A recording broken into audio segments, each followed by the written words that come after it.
Private school बड़का की fees क्यों लेवे है?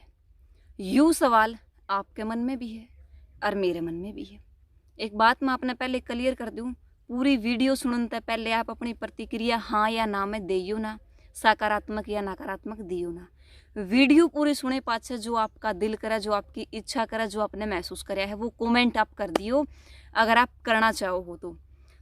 देखो, पहली बात, ना तो मेरा प्राइवेट स्कूल से कोई संपर्क है, ना मैं प्राइवेट स्कूल में पढ़ाती ना मैं पढ़ती, ठीक है। दूसरी बात, हमारे आसपास के जो बच्चे हैं वो प्राइवेट स्कूल में पढ़ते हैं और वो हमसे पूछते भी हैं कि प्राइवेट फीस भरनी चाहिए या ना भरनी चाहिए। तो मैं एक बात आपको बता दूं, अगर आपको लगता है कि प्राइवेट स्कूल फीस क्यों लेते हैं, बोर्ड ने पीछे एक लेटर जारी किया था, न्यूज़पेपर में भी आया था और आपने भी पढ़ा होगा कि 12 महीने की बच्चों की फीस लेना स्कूल का हक है, स्कूल का ये राइट है और स्कूल वो लेता भी है। हमारे पास फ़ोन आते हैं, हम हवा बना देते कि स्कूल ने फीस मांग क्यों ली।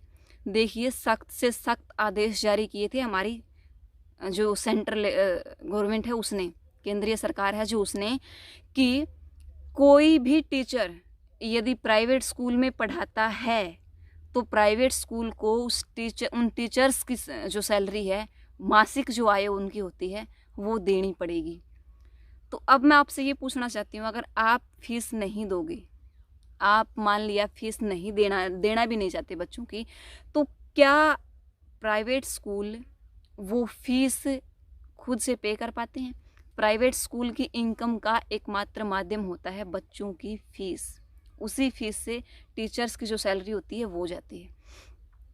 अब ये बात आगे आ भी गई, अगर आपको लगता है, आप चाहते हैं कि मेरा बच्चा इस सेशन में भी प्राइवेट स्कूल में ही रहे, तो आपको फीस पूरी पे करनी पड़ेगी। दूसरी बात, अगर आपको लगता है कि पूरी साल स्कूल नहीं लगेंगे तो हम अपने बच्चे की फ़ीस पे क्यों करें, तो भाई आप अपने बच्चे को उठा करके सरकारी स्कूल में डाल सकते हैं, कोई दिक्कत नहीं है। क्यों डाल सकते हैं?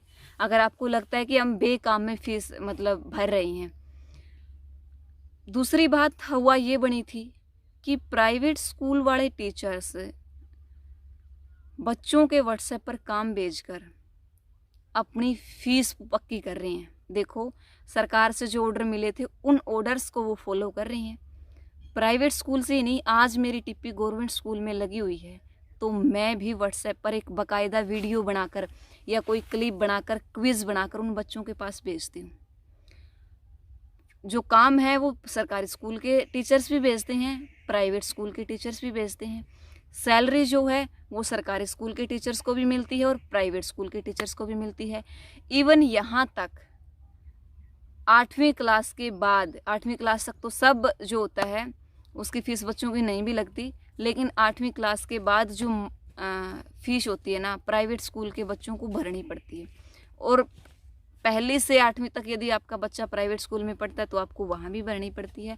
तो छोटी सी बात है, अगर टीचर्स की सैलरी प्राइवेट स्कूल देता है तो उसका राइट है कि वो बच्चों की फ़ीस ले।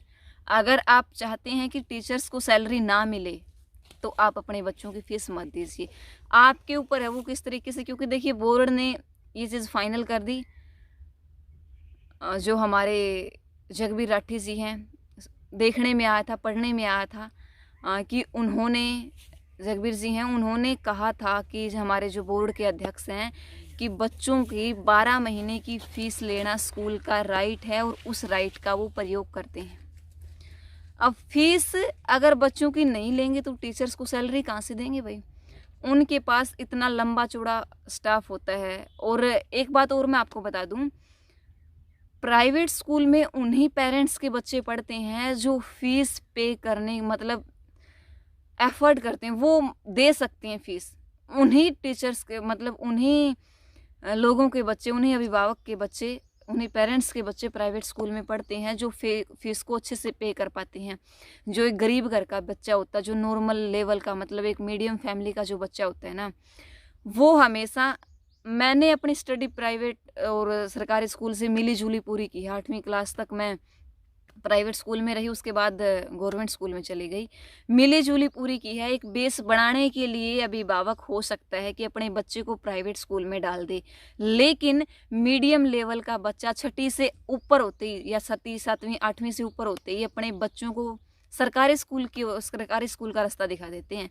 अगर कोई भी बच्चा प्राइवेट स्कूल में पढ़ता है ना, तो यानी कि उनके घर की पॉकेट बोलती है कि हम फीस पे कर सकते हैं, हमारा बच्चा प्राइवेट स्कूल में इसीलिए ही जाता है। और यहाँ तक तो देखो, अगर कोई फीस पे नहीं कर पाता ना, इतने तो मतलब प्राइवेट स्कूल के टीचर्स भी नहीं होते कि वो ये सोच ले कि हमको फीस यदि लेनी है तो लेनी ही है। अगर आपकी कोई जायज़ डिमांड है, मान लिया किसी भी मज़दूर का या किसी भी मीडियम फैमिली का बच्चा प्राइवेट स्कूल में जाता है और वो मतलब एक नरम भाव से, नरम दिल से वो किसी के सामने रिक्वेस्ट करे कि हम बच्चे की फ़ीस पे नहीं कर पाते, ये हमारे पास ज़िम्मेदारी, हम मज़दूरी करते थे, लॉकडाउन के दौरान हम मज़दूरी नहीं कर पाए, कोरोना के दौरान हमारा बच्चा स्कूल में नहीं आता था, इसलिए हम फ़ीस पे नहीं कर पाते। अगर आप इस तरीके से अपनी मतलब जायज़ सी डिमांड रखते हो ना, तो कोई भी प्राइवेट स्कूल का संचालक या प्राइवेट स्कूल का प्रिंसिपल ऐसा नहीं होता जो आपसे मतलब आपकी जायज़ रिक्वेस्ट के बाद वो आपसे फ़ीस ले ले। तो इसका निचोड़ थोड़ा-सा मेरे जो नज़रिए से वो यही निकलता है कि यदि प्राइवेट स्कूल टीचर्स को सैलरी देता है हर मंथ, तो उसका राइट है कि वो बच्चों की फ़ीस भी ले सकता है। देखना ये है कि बच्चा मतलब फ़ीस दे सकता है या नहीं दे सकता। थोड़ा-सा मतलब एक नरम भाव से प्राइवेट स्कूल वाले सोच सकते हैं। मतलब कि उनकी मजबूरी नहीं कि वो उनकी फ़ीस छोड़े, बस सोच सकते हैं, वो उनके ऊपर डिपेंड करता है। आपने वो न्यूज़ पढ़ी भी होगी कि 12 महीने की फ़ीस लेना एक स्कूल की ज़िम्मेवारी है बच्चे, क्योंकि वो 12 महीने की उसकी ज़िम्मेदारी लेता है, चाहे स्कूल लगे हों या ना लगे हो, बाकायदा उसका होमवर्क उस तक पहुँचता है। देखो, जून के महीने में हमारी 1 महीने की छुट्टियाँ हुआ करती थी। क्या आप अपने बच्चों की फ़ीस पे नहीं करते थे? हमारा मार्च में मतलब 31 मार्च को या 23 मार्च को कुछ भी मतलब जब मार्च का तीसरा हिस्सा बीत चुका होता था, मतलब 3 हिस्से बीत चुके होते थे एक हिस्से में, या मतलब 20-25 दिन जा चुके होते थे, तब 21 दिन जा चुके होते थे, तब जा कर के मतलब 21 तारीख के बाद कभी भी रिजल्ट्स कोई भी स्कूल डिक्लेयर कर देता था। तो आपके बच्चे हमेशा, मैं खुद बता रही हूँ, मैं अप्रैल में जाती थी, मई में जाती थी, जून में, मतलब हो सकता है हम जून की छुट्टियों के बाद भी जाते थे, लेकिन इतना होता था कि कोई भी मतलब टीचर्स या कोई भी प्राइवेट स्कूल मार्च से लेकर के और मार्च तक की फ़ीस हर एक मतलब पेरेंट्स से ले जाती थी, हर एक बच्चे की फ़ीस पूरी ले जाती थी। ये नहीं कि अगर आपका बच्चा जून में स्कूल में नहीं गया तो उसकी जून में फ़ीस नहीं ले जा सकेगी। वही माहौल अब यही है। माना हमारा देश पूरे एक वैश्विक महामारी से गुजर रहा है, उसके दौरान कुछ घर ऐसे भी हैं जहाँ 2 टाइम की रोटियाँ भी नहीं बन पाती हो। यदि वो परिवार मतलब अपनी रिक्वेस्ट रखता तो उसकी मानी भी जाती है, लेकिन राइट है स्कूल का कि वो 12 महीने की फ़ीस ले, बच्चों की देखभाल करे, उन तक उनका होमवर्क पहुंचाए, उनकी समय-समय पर रिपोर्ट ले। ये उनका राइट है और उनका कर्तव्य भी है। ड्यूटी और राइट दोनों है।